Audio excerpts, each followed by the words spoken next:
Dumba jumden de jengba da jumba yanda ba zobe zanje riba da javzu demba devara jeba jedin jemba jebo deve galo yorwa lana meba lada menam je dumba zanje jumden de bejawa Shaja duba la janze jadu javzo je o damba jomden de dijin sheba Jajumba yandaba zobe zanje riba da javzo demba devara sheba jiden kemba jebu duve kalu yorwa Lana meba lada menam je dumba zanje jumden de bejawa shaja duba la chazel chudu jaso je ho dumba jumden de deje shewa ta jumba yandaba zobe zanje rigba da shabzu demba Devara jeva jiden jemba jebu duve galo yorwa lana meba lada menam je domba sanje chomden de bejawa jaja duba la chazel chudo jaso je ho sanje chudan soje chonama la chanju padu tani jaso je Dagi chöje jebe sonama je, dola penche sanje, dobara sho sanje, chodan soje chonama la. Chanju bado tane jamso che, dagi chöje jebe sonama je, dola penche sanje, dobara sho sanje, chodan soje chonama la. Chanju padu tani jamso che, dagi chöje jebe sonama je, dola penche sanje, dobara sho.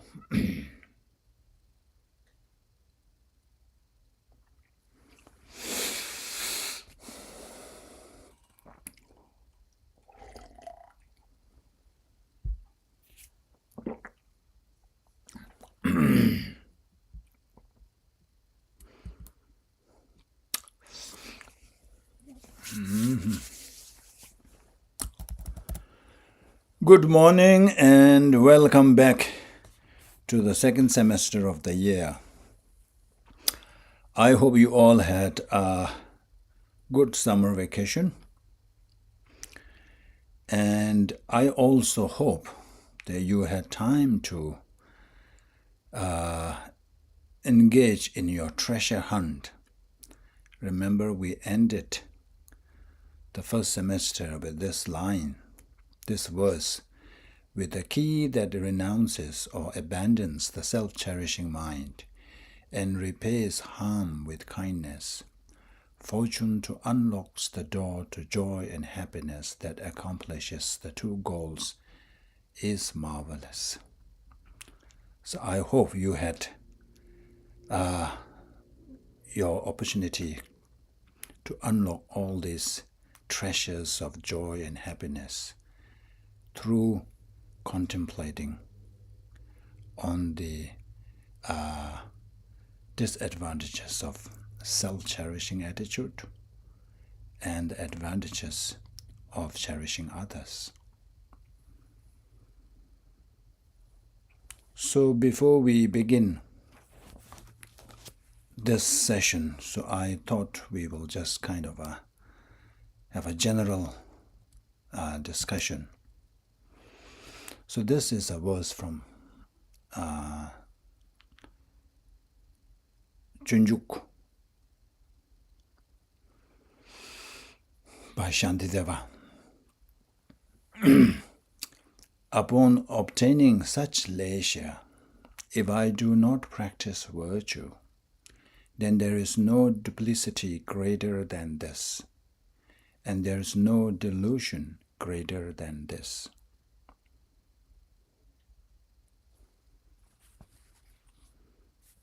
We hardly think about it. We think that we are so clever, so wise, not realizing that if we really scrutinize our life using the lenses of Dharma, then we find ourselves that we are really deceiving ourselves. We are living in this illusion that we are doing so great. But in reality, we are wasting this precious opportunity. We have, with so much difficulty, managed to obtain this human body, which has so many qualities and so much capabilities. If we really want to work hard to achieve full enlightenment, it is possible with this body. Even if we are not able to achieve the full enlightenment, we can at least achieve self-liberation or nirvana, because achieving enlightenment is really for the greater heart, one who has the heart to bear all that responsibility.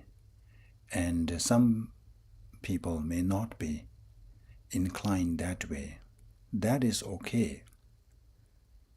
But we can still strive, and it is possible to achieve self-liberation. And the least minimum thing that this body can do is to ensure a good rebirth. For some stroke of luck, we manage to have this life, to achieve this life this time, but there's no guarantee that we will have the same stroke of luck in the future. According to Dharma, we know, if we are honest with ourselves, we know where our next life is going to be. And some of the Kadamba masters, they say that even though we have this practice of requesting a Lama to check where somebody would be born, where I would be born after this life. But the Kadam Lama says that we don't need to rely on another person to do checking for us, because we are the one who know for sure where our next life will be. It is because that next life is decided by our action, our karma, either negative karma or positive karma, or in other words, virtuous action or non-virtuous actions. So that we can tell, we know whether we are engaging or whether our life is committed to engaging in virtuous actions or non-virtuous actions. From our own action, we will be able to make a,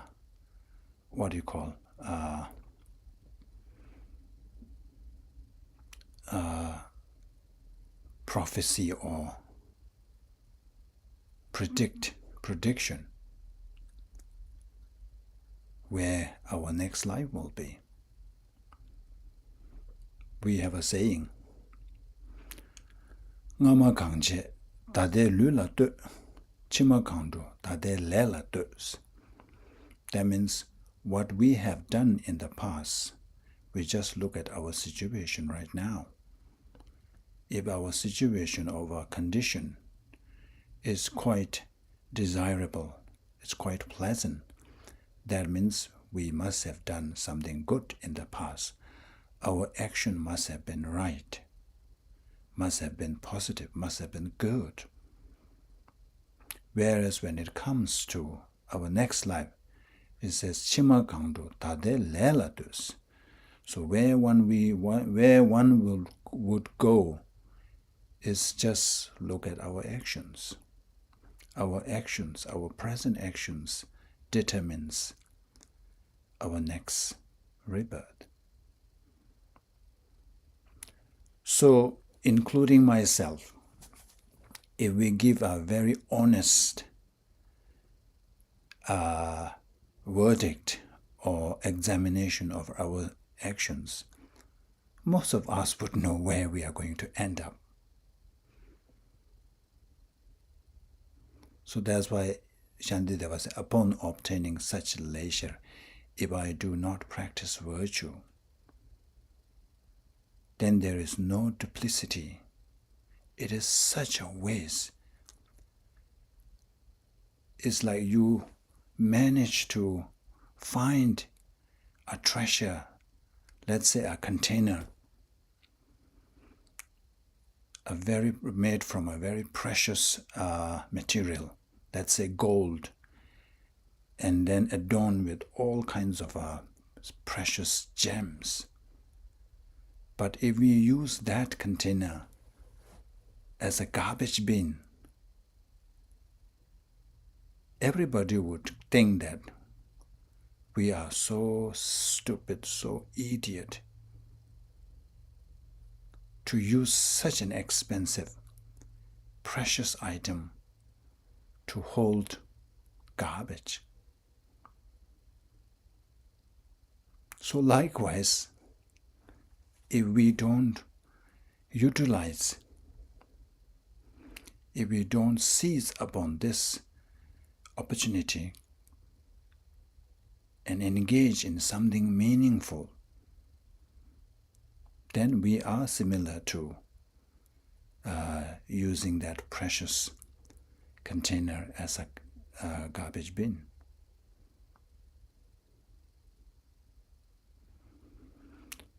The good thing is we are still alive. We still have time.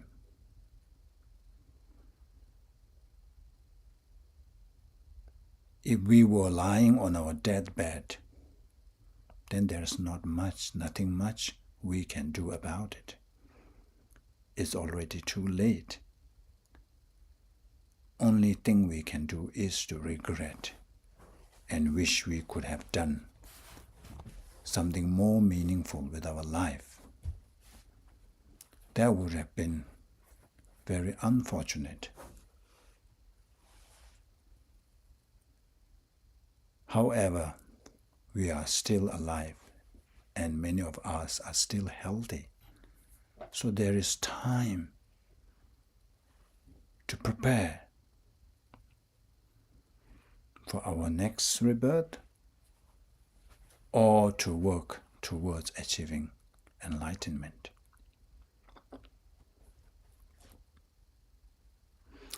So there are various ways we can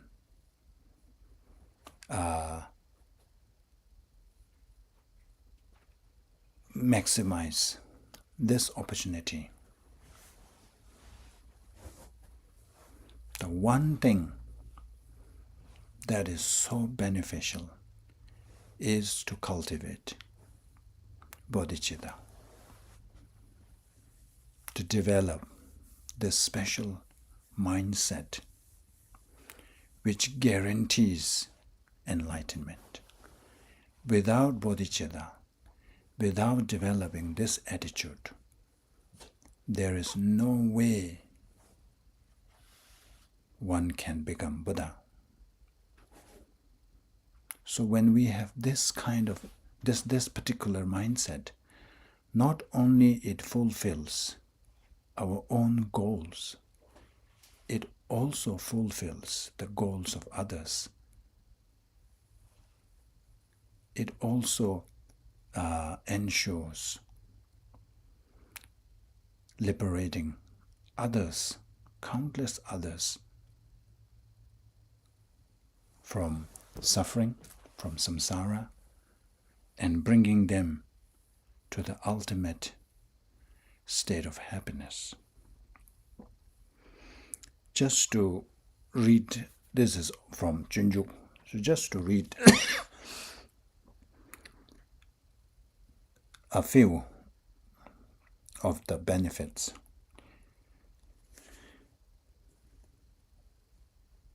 It says, it is the elixir of life produced to vanquish death in the world. It is an inexhaustible treasure, eliminating the poverty of the world. So most people are fearful of our death. But if one is able to generate Bodhicitta, through that we can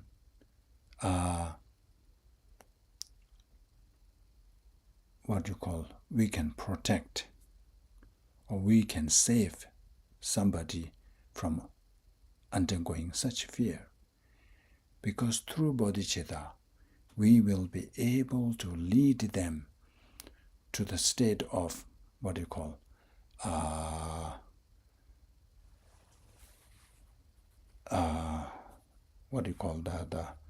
the eternal life. One doesn't have to be one doesn't have to be subject to the ordinary death. Because through Bodhicitta, we will be able to lead sentient beings to Buddhahood, thereby ensuring this state of fearlessness or immortal.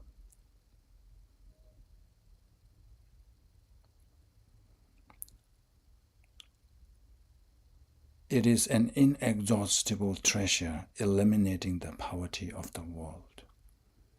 It is the supreme medicine that elevates the illness of the world.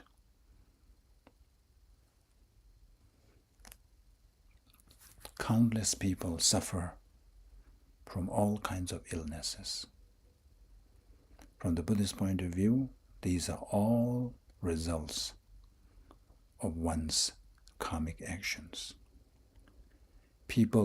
Nobody wants to experience such suffering and pain, but because of their delusion, but because that human beings or sentient beings are ignorant of the causes and conditions that give rise to such pain and suffering, they blindly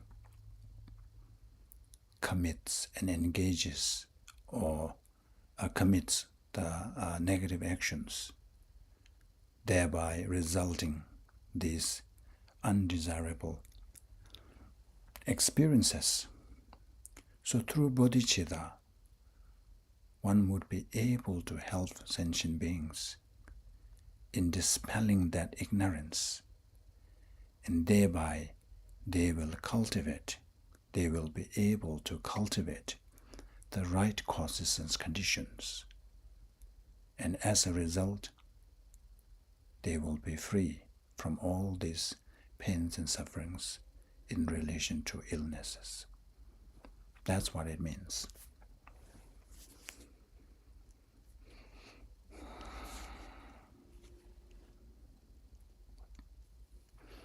It is the tree of rest for beings exhausted from wandering on the pathways of mundane existence. It is also like a shadow or a shade when one is walking in the sun, scorching sun for a long time. A cool shade would be appreciated. So through the practice of bodhicitta, we would be able to provide such shade to those who are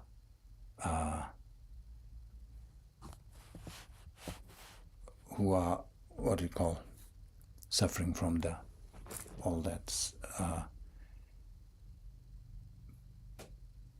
who undergo all kinds of experiences while cycling in samsara.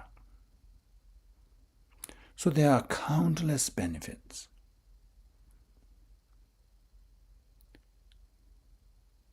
Of course, it is not easy to develop a bodhicitta, as we have discussed in our prior classes. The main obstacles is really to be able to exchange oneself with others. At the moment, we cherish ourselves so much, but we have to be able to substitute that or exchange that. Instead of treasuring ourselves, instead of cherishing ourselves, we have to start cherishing others. So that is not an easy thing to do. First of all, we have been habituated in this way, life after life, countless lifetimes. So to change that right away is not easy. Even listening to it is uncomfortable. Just recently, somebody mentioned to me that when he first heard about this exchanging oneself with others, universal, this compassion, working for others, he said that he felt that was impossible, that was kind of fantasy. But many years later, he now realizes that it is possible. It makes sense. So some of you who are new to this concept, you may find it a bit unnerving and a bit difficult. And especially if you grew in a culture where I is so important, individualistic culture, it may not really make sense. But as Buddha always said, that just don't believe or just take my words just because that I said it. Buddha always encouraged people to investigate. So it is important to contemplate on these points. That's why Shantideva is giving us so many points to contemplate, so that we can arrive at the correct conclusion that yes, cherishing other is the source of all happiness. Cherishing self is the cause or is the source of all pain and suffering. So it is important to contemplate, listen to such talks, go home, then contemplate, think about, and you can use your own experience.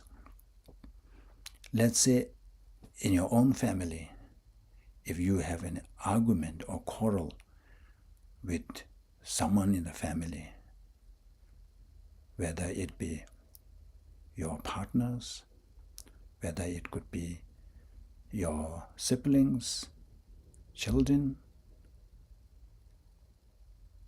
Use that incident, episode, and try to examine how did this come about? What is the one that really triggered this? Rewind and replay the incident.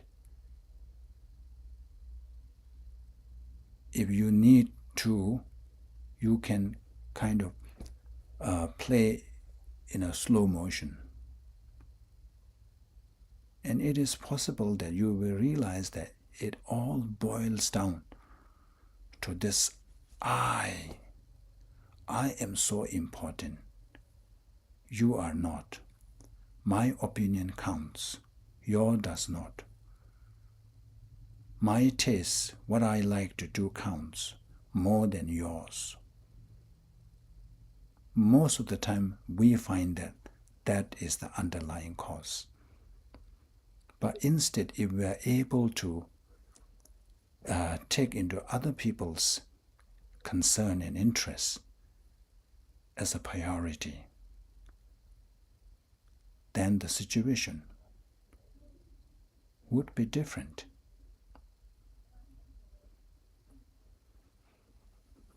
So, where your researchers had, and put all this to scrutiny. What Shantideva has been saying, whether it makes any sense or not. You cannot just listen to one time, you read one time and say that it doesn't make sense. You have to really, really scrutinize. You have to really, the way the researchers, good research is where they really, dig through the data. They will, eliminate all those confounding variables and make sure that nothing influences except the one they are experimenting. So such research are said to be reliable ones. So likewise, we also have to do that. And after doing all that, if you find that it doesn't make sense, then it's okay. At least you have done the due diligence or whatever it is. So I came across this picture and I thought this is a very nice picture. Look at day one. One day. It's not easy, but there is a possibility. One day you can see the transformation. You can see the change. And some of you who have been Dharma practitioner for many years, so you can tell from your own experience that there has been progress, even though it might have been incremental progress. But over the years, you have built up that transformation, that progress, that development. And now when you compare yourself to the one that is 10 years ago, you see some change. But if you don't see any change, that's very, very unfortunate. If you see that you are the same person since the beginning of your embarkment in the spiritual journey, then you have to caution yourself. That clearly shows that something is wrong. Nothing is really going inside. The pill is not working, provided you have taken the pills. So we have to find out whether you are taking the pills as prescribed. So that's a general, I wanted to just kind of lay the ground for going forward. So now let's continue from where we left. So we are now on this verse 131. So we have discussed the faults of self-cherishing attitude, the me first attitude. So this is where we are now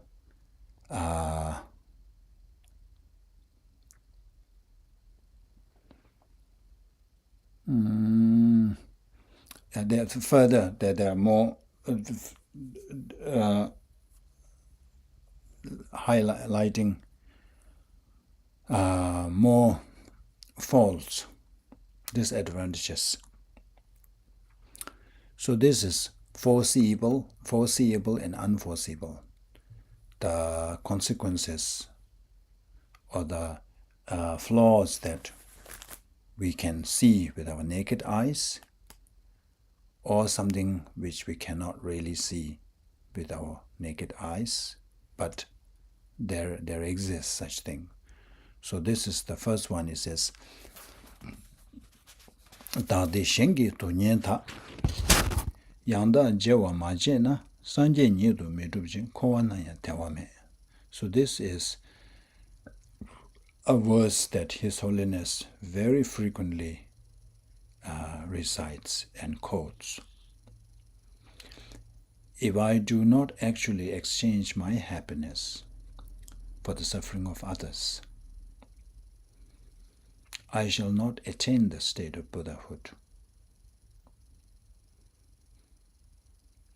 So this exchanging oneself with others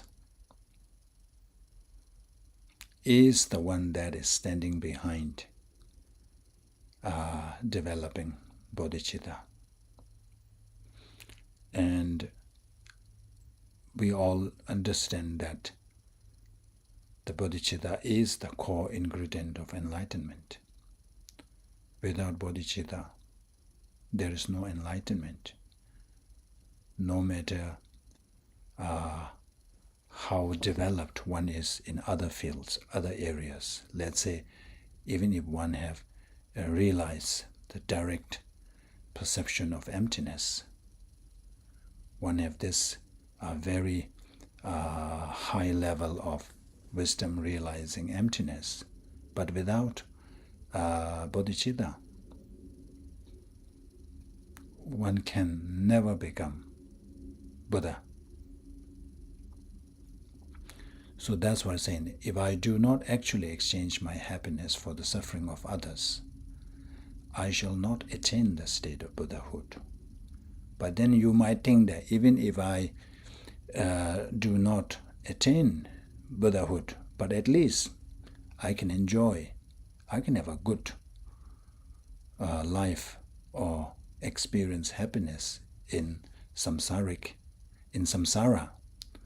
So Shantideva is saying that not so fast, and even in cyclic existence shall have no joy. If you fail to do that, if you fail to sort that attitude, then let alone achieving enlightenment. But even when you are in cyclic existence, you will have constant suffering. That one we can tell, isn't it, from our own experience. The one who puts so much importance on oneself, one who is so arrogant and egoistic person, it is common that that person will suffer more. Nobody likes to befriend a person who is full of self-importance. The moment that person opens his mouth, it's all about himself. Nobody likes that. Nobody wants to befriend him. Whereas if there is somebody who is always concerned about others, who is always helping somebody else, who is always kind, people who are others-oriented tend to be more compassionate, tend to be kinder, tend to help others more. So when you have these kind of qualities, of course you will have friends, more friends, and that also real friends. His Holiness always tell this story that some friends are your money friends, not your real friends. When you have a lot of money, you may attract so-called friends, but they may not be your real friends. They are friends because you have money and power. The minute you lose that power and that wealth, you are alone. Whereas if you have these qualities such as kind, compassion, concerned about others, being helpful, honest, and so forth, it is likely to attract more friends, and these friends tend to stick with you no matter no matter what changes happens in your life.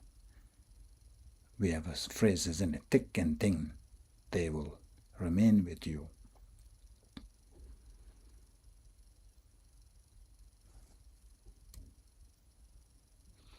So as I mentioned before, so how we can apply this is that you take, if you can, of course, go through each and every stanza. If not, just choose one or two or three that really captures you, and then contemplate on it. Bring your own experiences. As I mentioned before, bring in any incidents, and then try to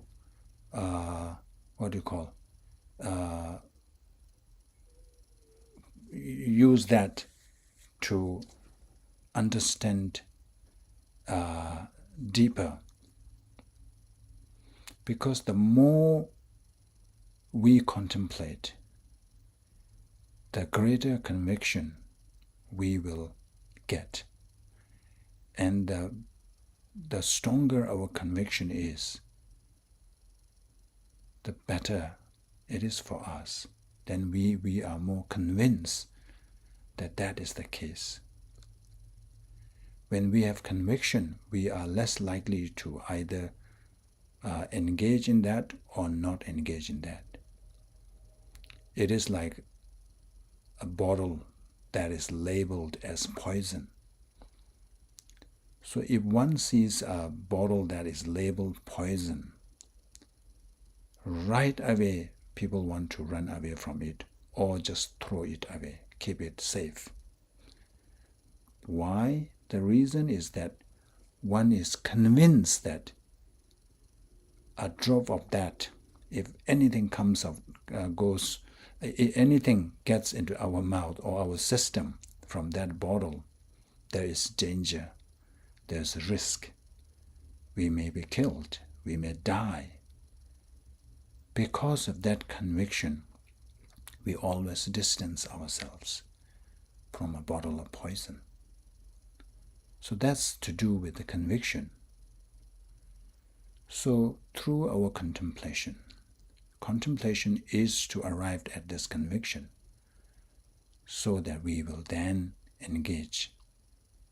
Once we have conviction, so you don't need other force to push you, to propel you. It will become, one will kind of automatically engage in that. So far, we all have faith in karma.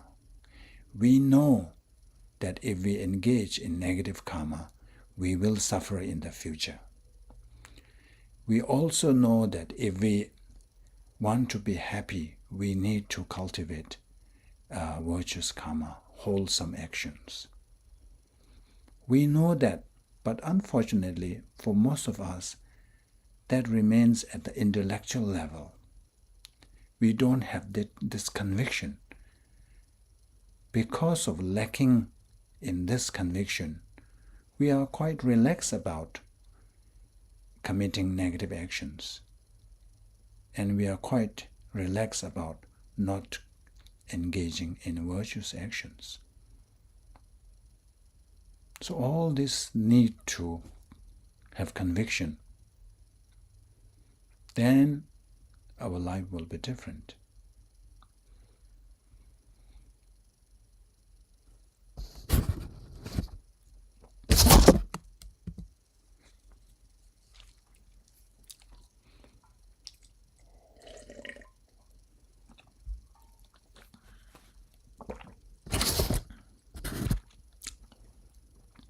The second one is foreseeable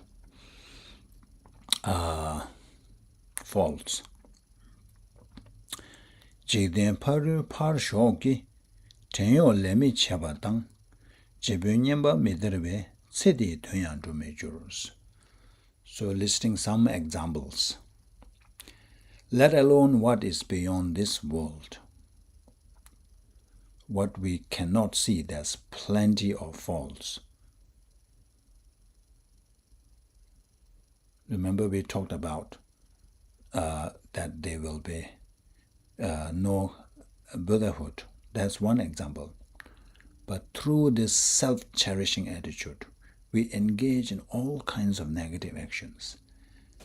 That will lead us, result in our unfavorable conditions.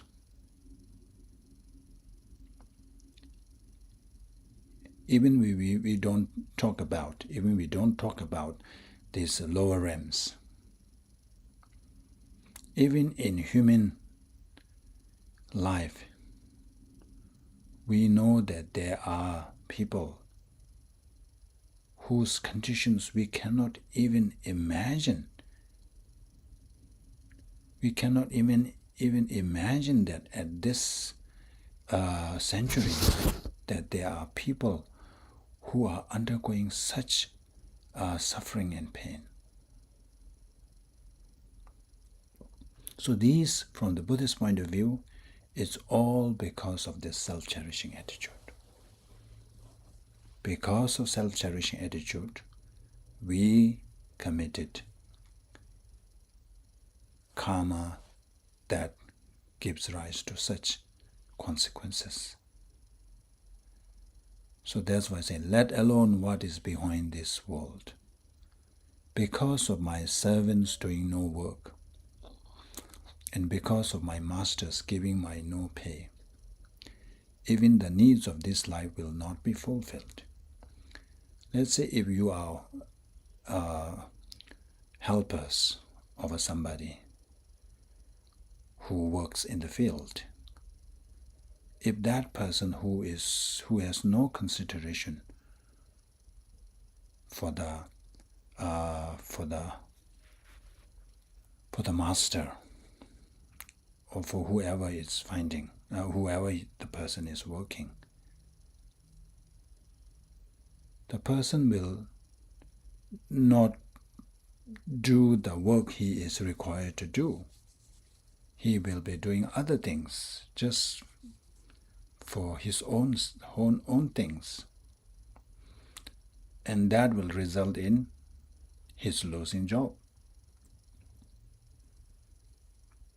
And likewise, if the master himself is so selfish and no consideration for the workers and fails to pay, fails to provide good benefits, then what happens? People will not work for you. You will lose your worker. I think I shared this story with you, but just a reminder. Remember, in Malaysia, I was told that there are 2 banks. So one bank, the boss, is very kind. He is always concerned. He takes care of his staff. So if he learns or hears that somebody is going for a vacation or something, sometimes he gives them special gifts. So because of their boss attitude and boss concern or boss kindness, boss having the concern of the concern of the staff at his heart, the people working at that bank really are loyal. So it is a common fact that it will be very hard to poach any good staff from that particular bank. Whereas there's another bank, people doesn't stay there long. The moment you get a slightly better pay and benefit, people leave. There is no sense of loyalty because they know that the boss doesn't care for you. So you know more than what I'm saying because you work in a organization, and you would rather work at this particular organization than the others because you know that they care for the employees. So this is all coming from this self-cherishing attitude. If the boss is all about me first, then all this, the subsequent actions or the actions resulting from that attitude will not be that kind. And as a result, they may lose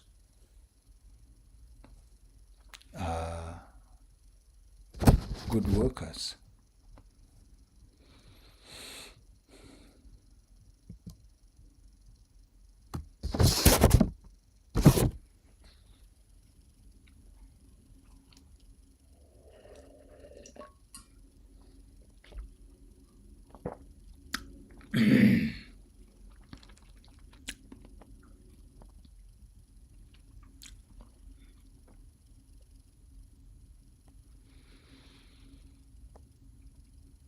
Tongda matong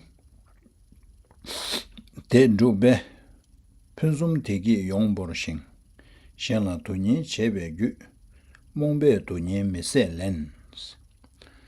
So this is now to identify the cause.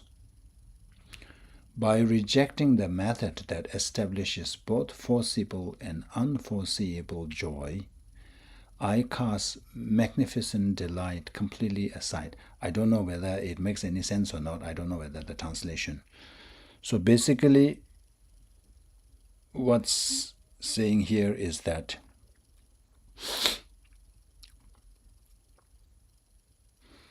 so because of this self-cherishing attitude,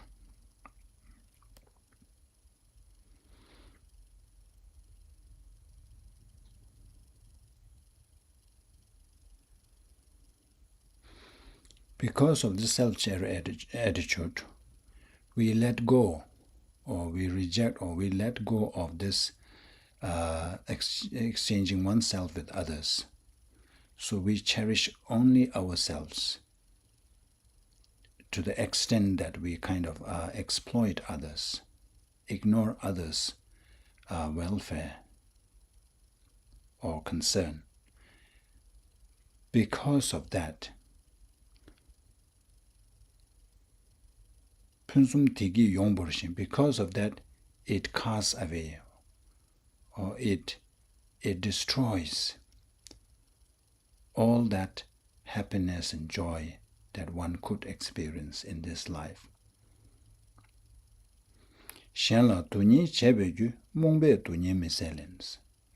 And because of our ignorance, and then because of inflicting misery on others, in confusion I seized hold of unbearable pain.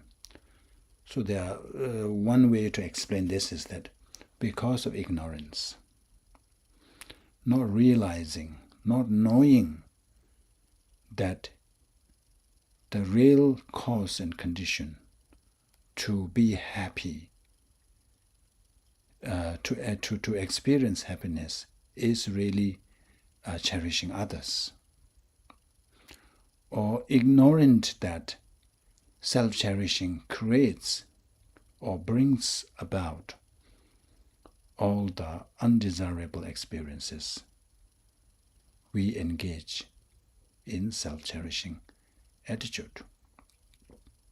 And as a result, we land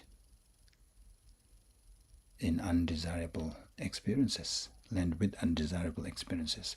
And then because of inflicting misery on others, in confusion I seize hold of unbearable pain. So we suffer unbearable pains.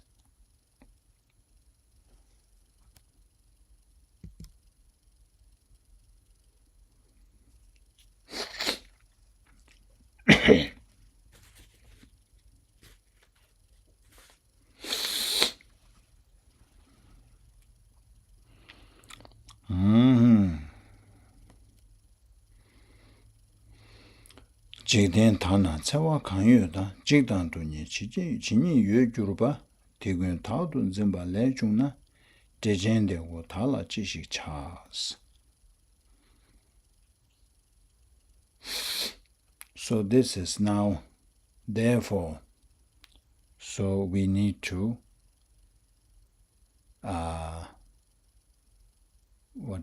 we need to abandon, is it?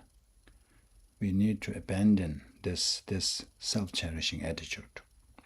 If all injury, fear, and pain in this world arise from grasping at a self, then what use is that great ghost of me?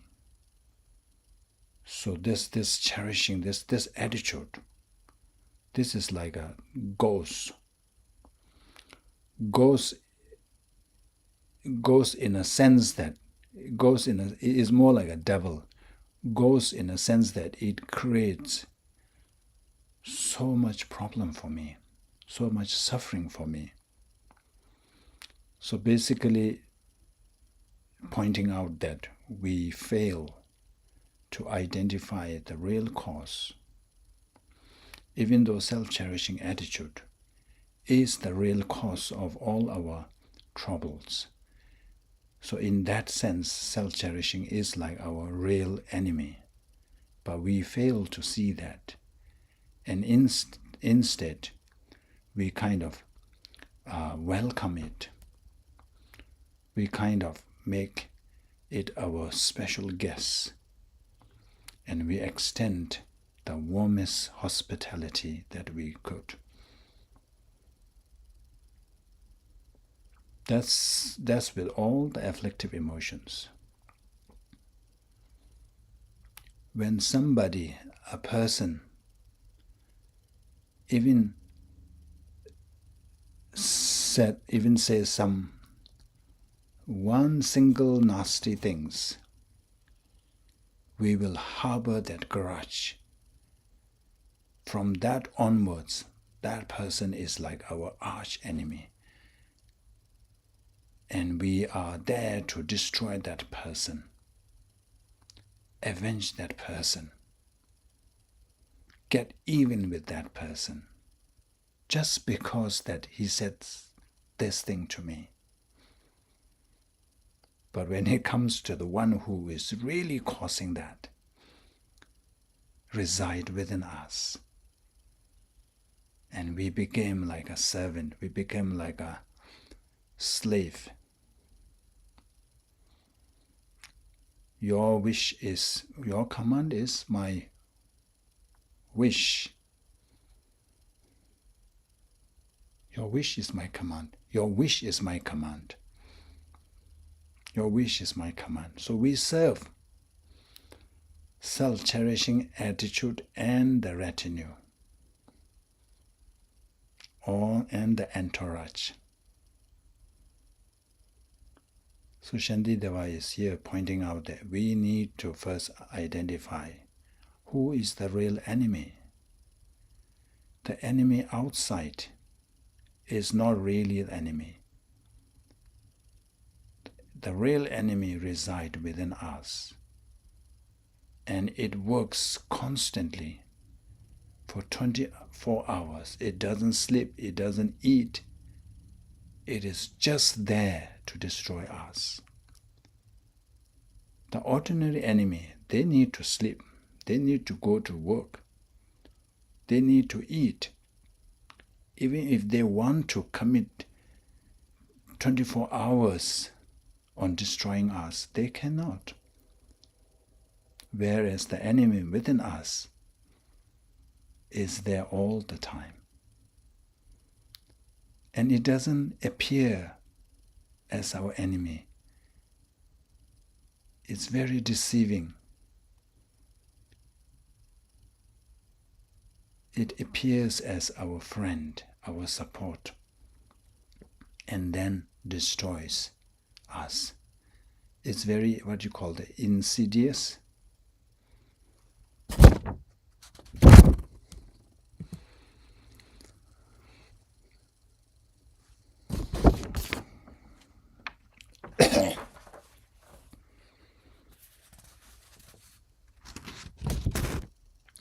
Tani yonsu matang na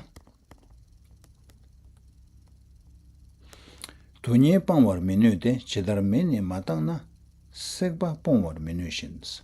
So therefore, as long as, let me rephrase, unless we let go of this, we will, our pain and suffering will perpetuate. We will never be free from our pain and suffering. If I do not completely forsake it, I shall be unable to put an end to suffering. Just as I cannot avoid being burned if I do not cast away the fire I hold, as you see in the picture. If the ember in your hand is burning you, you need to throw away that ember. You keep on holding to that ember, and if you try to do anything else, it doesn't make sense. The pain won't go away.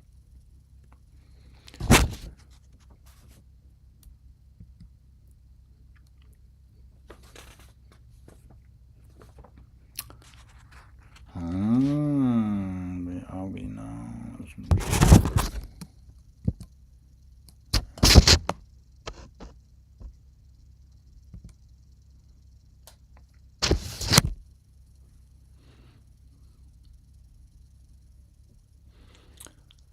So here the main point is that we need to identify the cause and wait, let me go back.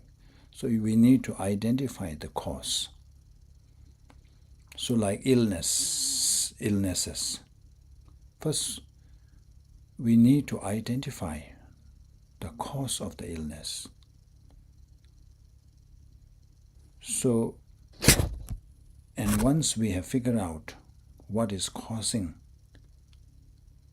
that sickness or that pain, then we have to take a medicine.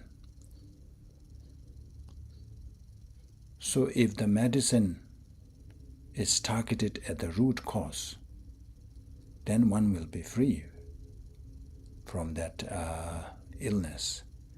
Whereas if we only try to tackle the symptoms, then problem will persist. So it is important to realize, we need to realize that all our problems is not really out there. It is somewhere being generated from within us. Even if there is something out there, but if we do something here, if we make some changes in terms of our perception, it can help. So the main point here is that we have to curb this self-cherishing attitude. We have to do something about this self-cherishing attitude. I sometimes say that at the moment, our self-cherishing attitude is like 100%. So we can try to bring it down a little bit. Let's say bring it to 95%, and then bring to 90%, and slowly bring down to 75%. And eventually we can bring it down to 50%. That's a very good progress. And then, of course, it is best if we can bring it further down. At the moment, it's really, including myself, self-cherishing attitude is like 100%. So if our self-cherishing attitude is 100%, we cannot really expect things to go smoothly. We cannot expect to be happy. We cannot avoid undesirable experiences, because the cause is very fresh and strong. So it is the natural law, isn't it? If the cause is there, the result has no control over it. It has to produce because the cause is there. So it is important to really think about. So I am reiterating that contemplation is very important. Meditation. Some people find meditation very helpful to calm down.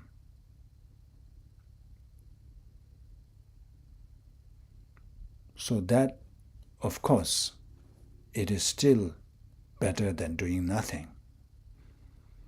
But that only calms you down. But once we are calm, once we are calmed, then try to look at the situation. Let's say if you just had an anger and if you just try to meditate, it is difficult. So first one needs to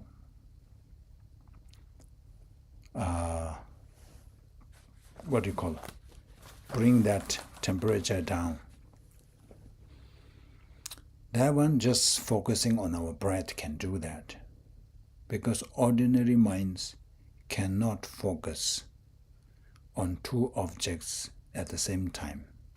We don't have that ability to focus on two things simultaneously. So when we focus our mind on our breathing, so we forget the other thing that is really causing us that unease. So once it is quietened, then try to revisit the incident and then see where does the cause lie. We are so quick to blame the other person. He is the one who caused this. But if we really scrutinize, observe the incident closely, then we find that other person is not 100% at fault. We played a role as well. And then if you even go further, you will realize that deep down there is this self-cherishing attitude. Of course, there is another step further down, that is the grasping of self. So when we have this mistaken view that there is this solid I, because of that perception, because of that grasping, we develop attachment to I, and thereby this self-cherishing attitude arises. So for us, our purposes, it is good enough just to go back where you find the self-cherishing attitude is the cause. Of course, it is good if you can go beyond that. But just arriving at that conclusion itself has such a power, is so powerful